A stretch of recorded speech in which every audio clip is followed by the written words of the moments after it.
Hello and welcome back again. My name is Jesse Benedetti, and we're going to talk about why your calorie cutting is not working. You say, wait, Jesse, my calorie cutting does work. When I do it right, I always lose weight. But let me ask you this, and this is a good way to find out if it's really working for you.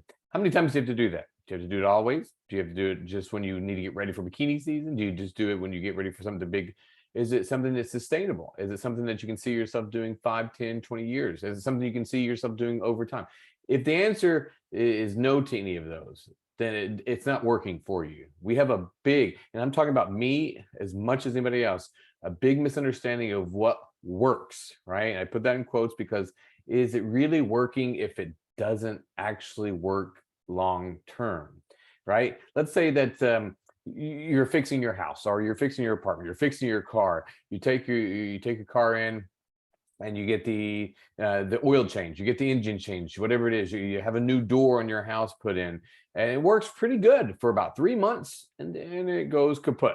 Right, it goes out of service. Your engine dies. You're all of a sudden you're leaking oil, and you weren't leaking oil before. Your door falls off the hinges. Do you say that your car still works? Do you say that your door still works in your home? Are you saying that any of that still works after 90 days if it's not still working? What about if it happens after 2 years? Don't you expect that your engine, if you buy a brand new engine in your car, that it's still working 2 years from that time?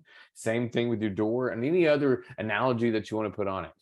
If it's not sustainable and if it's not something that you can see long term, then it's not working. That's the easiest way to put it, right? So what have we done throughout the years is we've gotten ourselves into this mindset, which is a good thing. We count our calories. That's been a big thing. Then we want to make sure what our macros are. That's a big thing.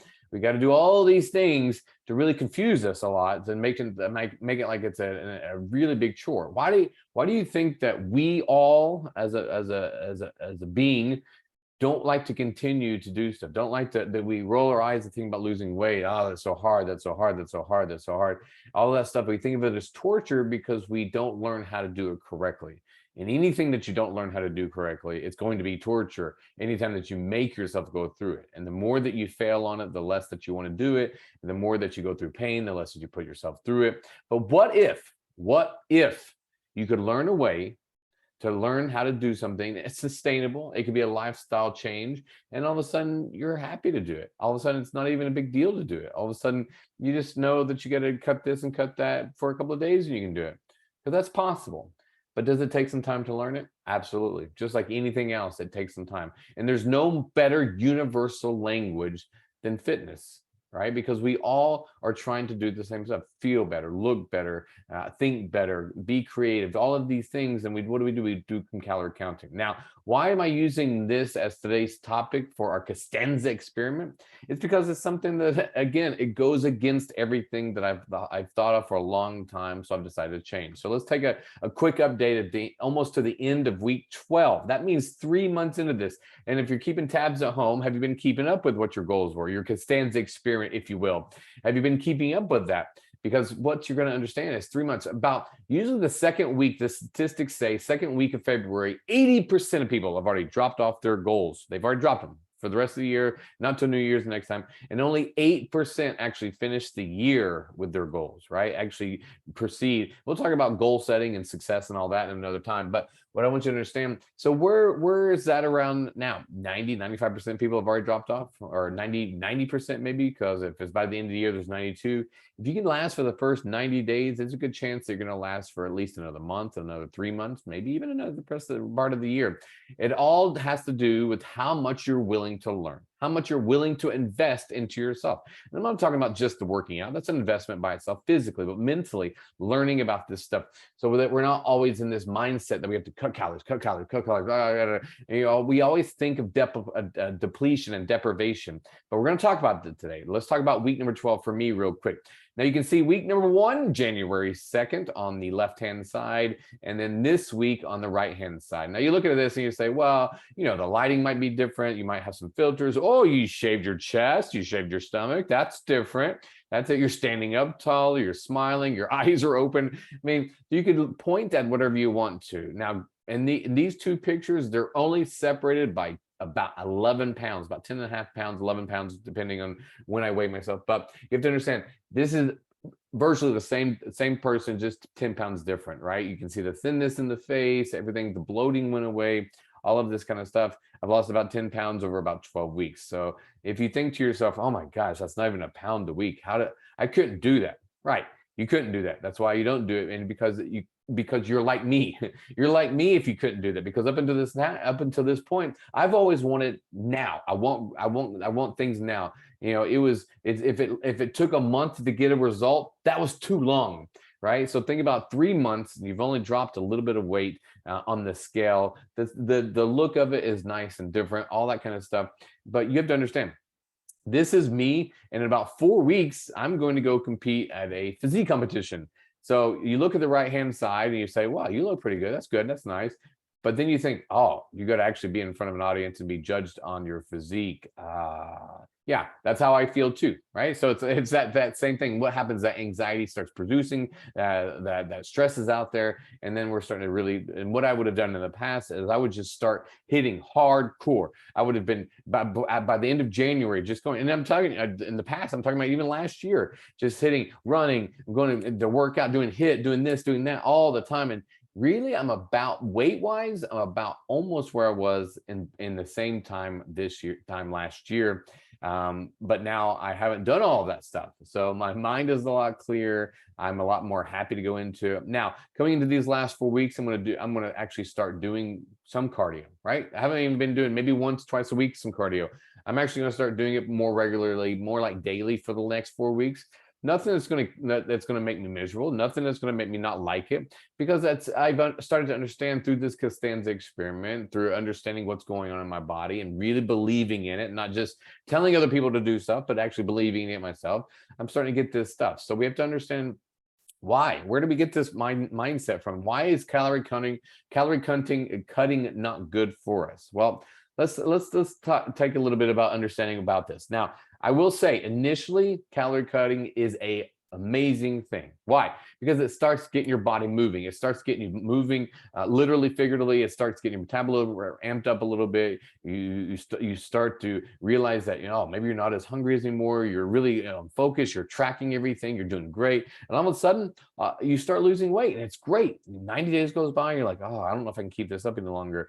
Then 6 months go by, and you really can't keep it up. And then the holidays happen, and we're starting all over again. We're doing the same thing, and all of a sudden we just stop caring, because it's so hard to cut the calories. It's so hard not to be hungry all the time. Now let's talk about why this isn't working long term. So calorie cutting, yes, in the beginning, it's a great thing.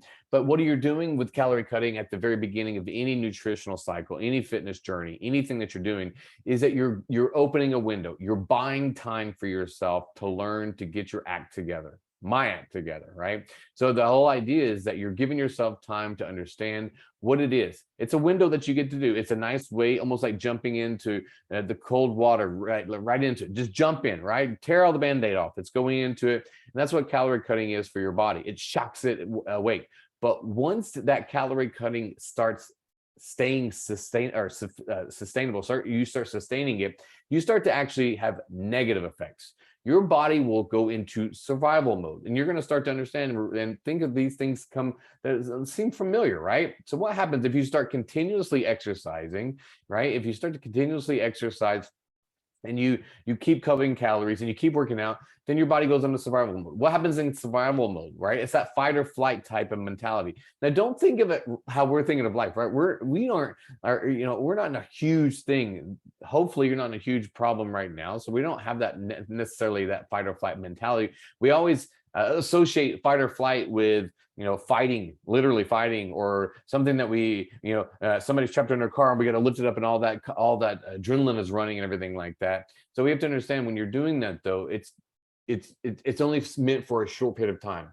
Just like survival mode for anything else, it's just only meant for a short period of time, or it's always going to start affecting your body. What happens to that? When you have that, it's going to give your body prolonged stress. It's going to have that calorie depletion, which is going to make everything harder to move. You're going to have less energy. Your overall performance every day. It's just going to your immune system starts to break down, increasing your risk of more injury and illness. And then all of a sudden you start associating this process with losing weight, being in better shape, and getting healthy. Our associations with being healthy and getting better nutrition, working out, are usually go along the same lines with being exhausted, not having enough time to do stuff, getting sick, our immune systems being tired, all our immune systems back down again. So we have to understand there's a more balanced way to do that, but we'll talk about that in a second when we talk about the survival mode.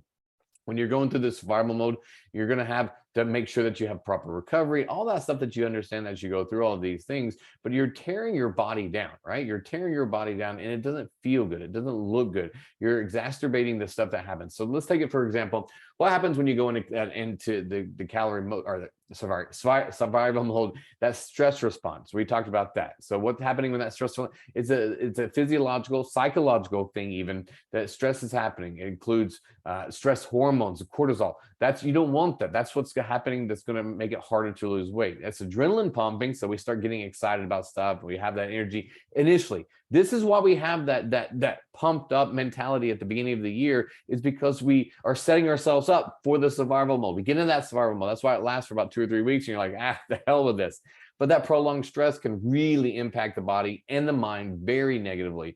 It can, and it also can impact the cardiovascular system, because your body, it gets used to something. And when something gets used to something, what do you got to do to get the effects, the same effects? If you've had any kind of addiction before, it's the same thing. Once your body adapts to it, your mind adapts to it, you've got to do more, and you got to do more.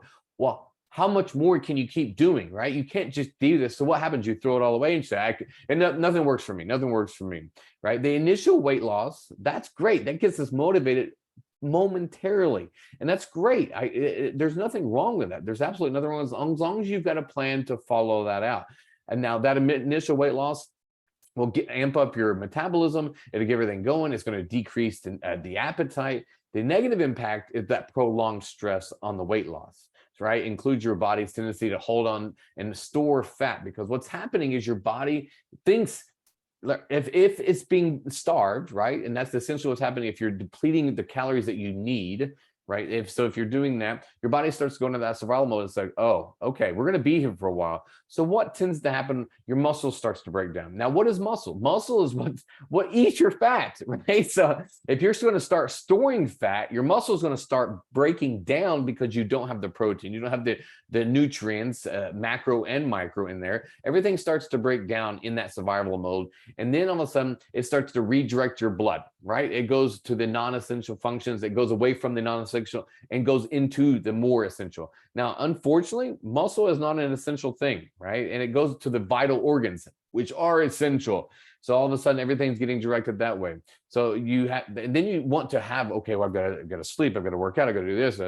The stress management goes to the roof, right? So when you do this, we've had that popular thing for years and years of years about having calorie cuts for weight loss, and it's good. That's why it's all initial. But where's the follow-up? Right? Where's the sustainability? Where's the learning? Where's the understanding? Where's all of that happening?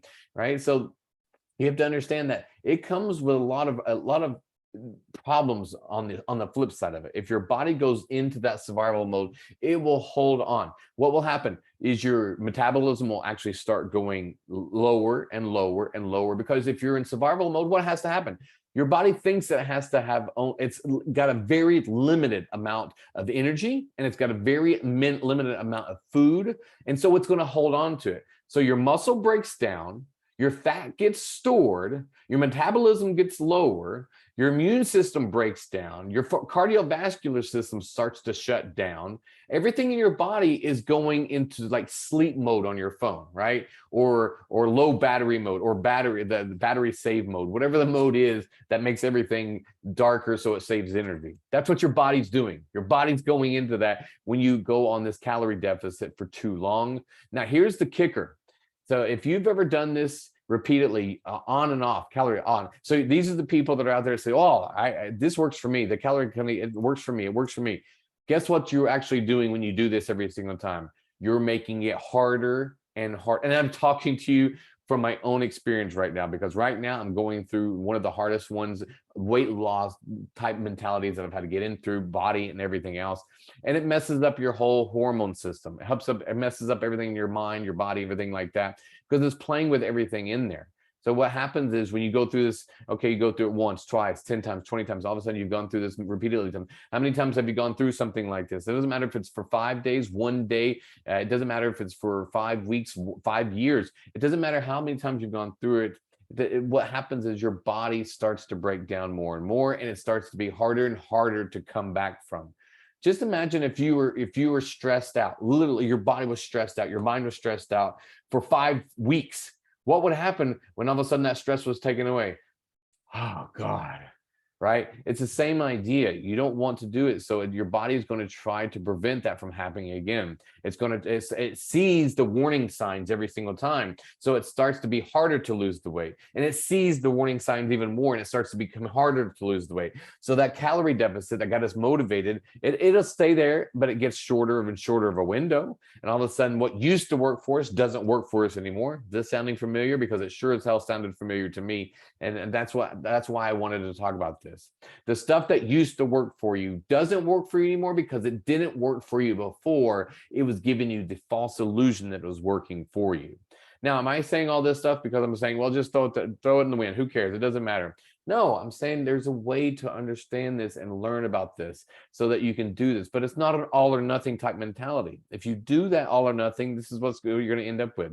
So if you think that you've got a way that it works, and you don't have a way that it works unless it's working for you currently, right? So let me explain a little bit about this. When you start to eat right, that means whole foods, nothing more than 2 or 3 ingredients. So you look on the ingredients panel, it gives you a paragraph, not whole food, not natural food.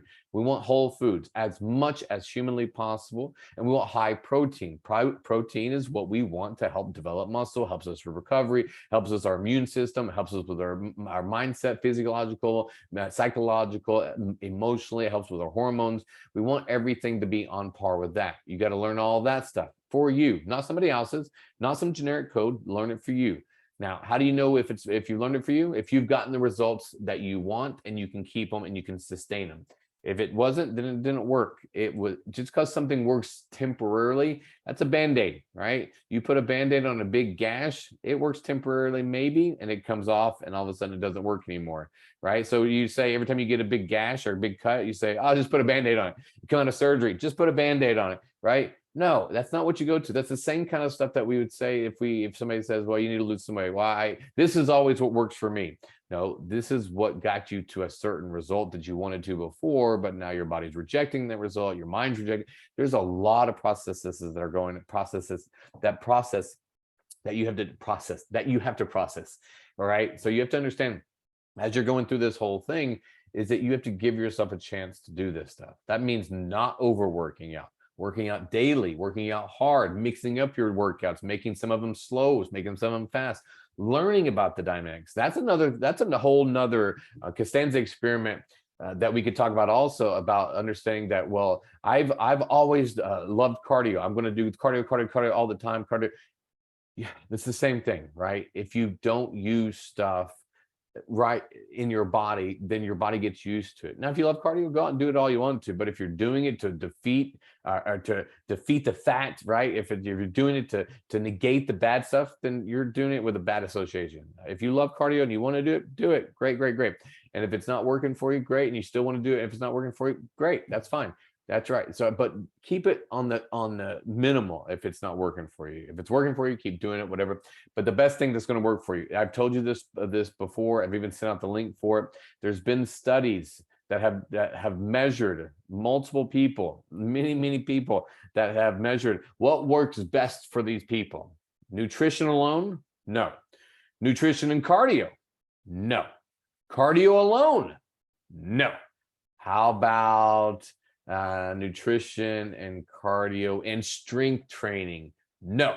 Nutrition and strength training, however form that came. And then cardio was good as an extra, but not as strength training. Why? Go back, rewind. It's talk about the muscles. The muscles burn the fat. The muscles need the energy. The muscles need to be there so that you can do the cardio.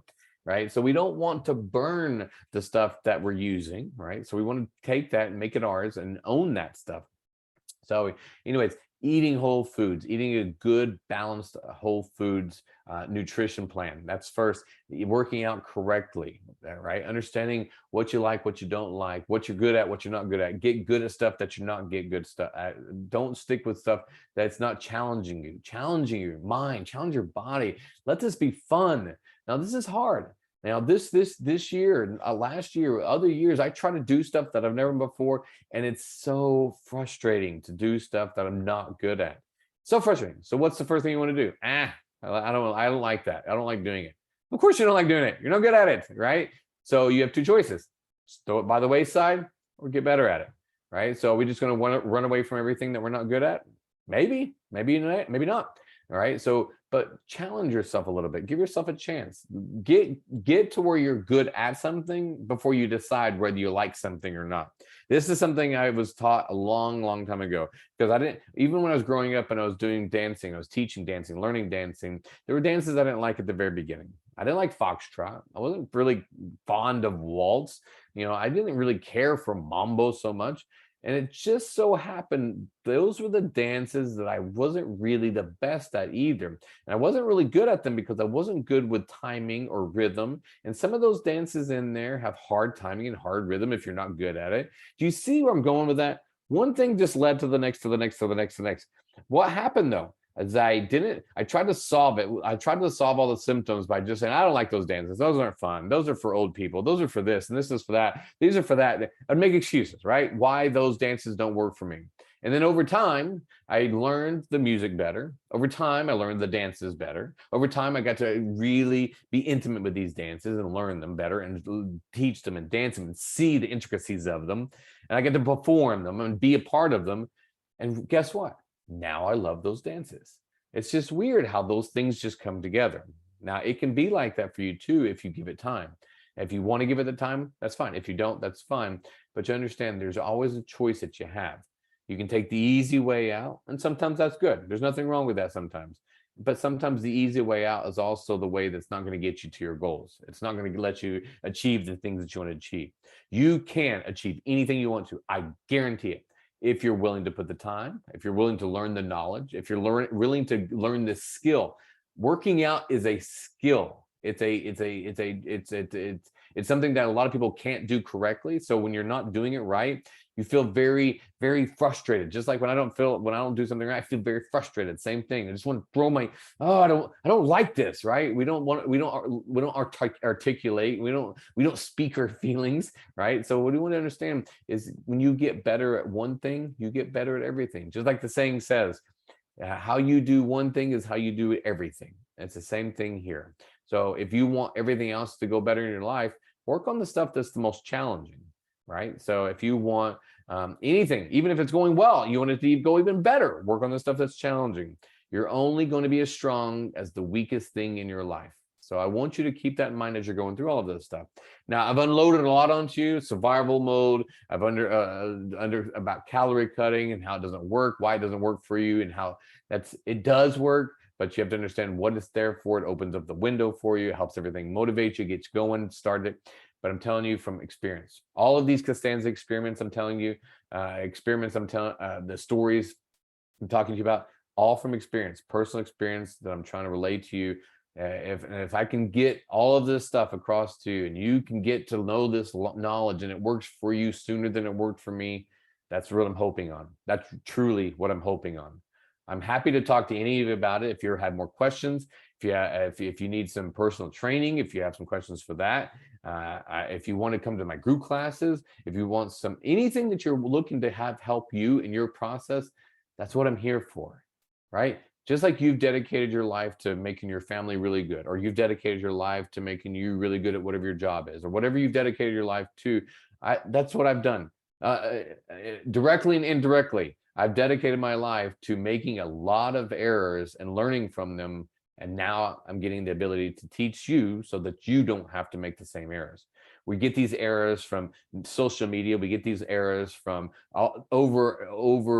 sensory overload because there's so much knowledge out there. We get this from our friend that told us to do this, and our family member that told us to do this, and we're going all left and right, and we don't know what to believe and what not to believe. And this worked for this person, and this worked for that.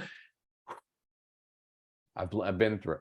All right. So if you have those questions, you need the help. That's what I'm here for. That's what I want to help you. That's what I want to do, is make it easier for you so that maybe you don't have to have as much stress.